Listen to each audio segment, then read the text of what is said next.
welcome. Today is the first day. We're going to get started with the first idea.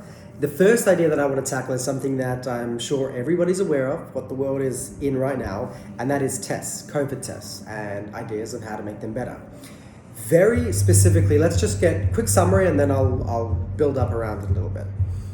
One of the problems right in the beginning of testing was obviously inadequate testing and be able to get everybody tested in time, accurate tests, things like that.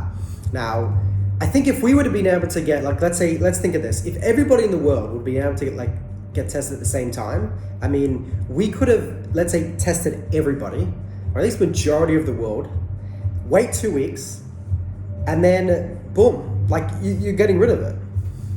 Get everybody to quarantine at home, the entire world shuts down. Now, yes, we can all look at all the different questions of is everyone going to comply with their governance, things like that, but we're just doing a thought experiment. Let's just look at this, the idea of it. If we could have gotten every single person a test, one of the problems with how the tests were tranched out and things like that is you get a test, right? You get, let's say you're negative, but right after you get the test, actually, even while you're waiting, if you don't, obviously, so now you have to go home. If you don't go home and you get in, you meet someone else, that person could have it, you could catch it straight away, right afterwards. That negative test is not going to tell you. You have to get a new one, and on and on and on and on, right? So technically, if everybody, right, thought experiment, if everybody got a test at the exact same time, every single person was quarantined in their home, could not leave their house for 14 days, you could get rid of the thing, right? Everything would be gone. Definitely, it's a lot more complicated than that, but let's look at that basics. Now, just a quick thing about these 30 days, right? A lot of them are going to be unscripted.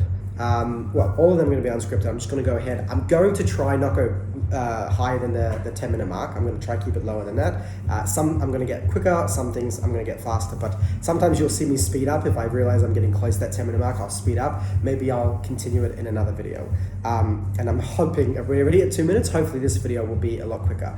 This is also being recorded at night because today was Shabbat. So I'm trying to get it in before the first day because obviously that'd be pretty bad if I'm doing the month of ideas and the first night I don't even have something, the first day. Okay, so let's get into this. The big problem with testing was the availability, getting it in a place, getting everybody coming to it.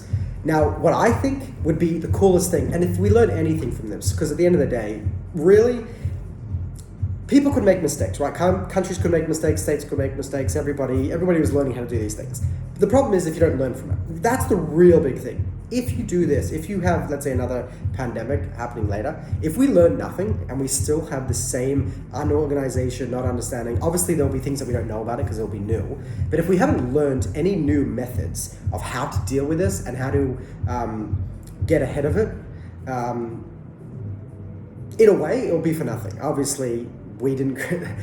All those things aside, what I'm saying is we should, at the very least, learn as much as we can and apply it to the next one, because I think that's the bigger indicator of a people, of a country, of whatever it is. If you make the first mistake, fine. But if you haven't learned from that, that's the biggest problem. So, high level, what would be the coolest thing if everybody could take the test at the same time? I would love to envision a system where testing, everybody has, let's say, the necessary hardware or the necessary things so you're not involved in tranching it out.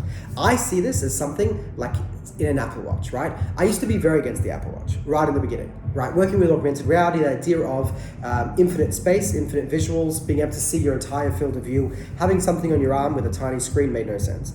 Then Apple did pivot after a couple of years of dealing with it. They pivoted to see the Apple Watch as more of a healthcare and medical device. That's when I really thought the power of the Apple Watch started coming out. And that's when I started liking it. Now, we've seen Apple really go into that, right? There's more sensors coming in. Apple Research is really cool. The idea of before research took time. You didn't have a lot of people that would sign up. There was lots of paperwork. It was very hard. You had to go into a place. You would not get a lot of people to join a research. It was very difficult. And boom, over here, Apple Watch, that you could sign in and join a research with just registering into something on your wrist. It was very easy. They got a lot of your information. Sensors were being brought out, and lots of new concepts, research, and everything came from this. We need to keep going with that. Right? This is seriously cool. Just imagine, before we get into the back end, just imagine if every single person, or a lot of people had something like an Apple Watch on their wrist that had the required sensors in order to detect this thing. So in this case, if you can detect if the person had COVID, imagine if everybody had the idea that their watch could detect them at any time, right? Obviously, you sign into it, you agree to it, but I mean, we can go down in a rabbit hole with that, but imagine if everybody could do it, and imagine if new tests, new research, new ways of doing things could just be an over-the-air software update, right? We're going into completely new territories of what testing could be, how to deal with it, the amount of information we could get. Now, okay, let's back up a little bit. What do I mean by this? This is crazy. Your Apple Watch is not going to have a swab. You know, you're not going to have something poking out the Apple Watch and swabbing the back of your brain. I'm looking at something specifically, like right in the beginning, we had before all the news of COVID started becoming very political and very negative, especially in the US. And there's research on that of how negative different countries' media was about COVID and corresponding to how negative or how bad people thought things were. It was always based on the media slant of that certain country or state, things like that. So before all that, we started seeing some really cool things, and I used to share these to Twitter. There were so many different companies that were finding really cool new ways of testing, different ways of testing, different levels of efficacies. You had testing where they would use smell, testing that they would use spit, testing that could get it within 60 seconds, right? Very, very quick testing. We had all these different kind of concepts, ideas, right? Some things would look at your skin sensors and take a bit of biometrics, and through that would be able to understand where you were. Some people use these kind of platforms, this kind of hardware, in order to detect how the patient was doing in a hospital setting. So you don't have to have a physical person inside taking care of them, which obviously means that they're more.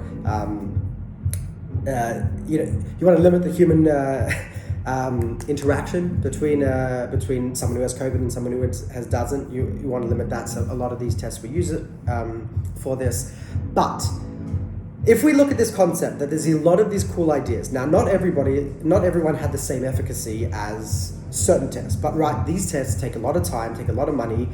A lot of countries, so one country in particular that we all know of, got it very, very wrong in the beginning, and they had to recall it and give it back. And then some people got it from tests from other countries that seemed to be completely broken and not working.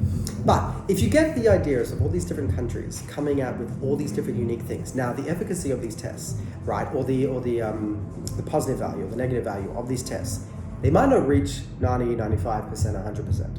But if everyone had a pretty decent percentage, right?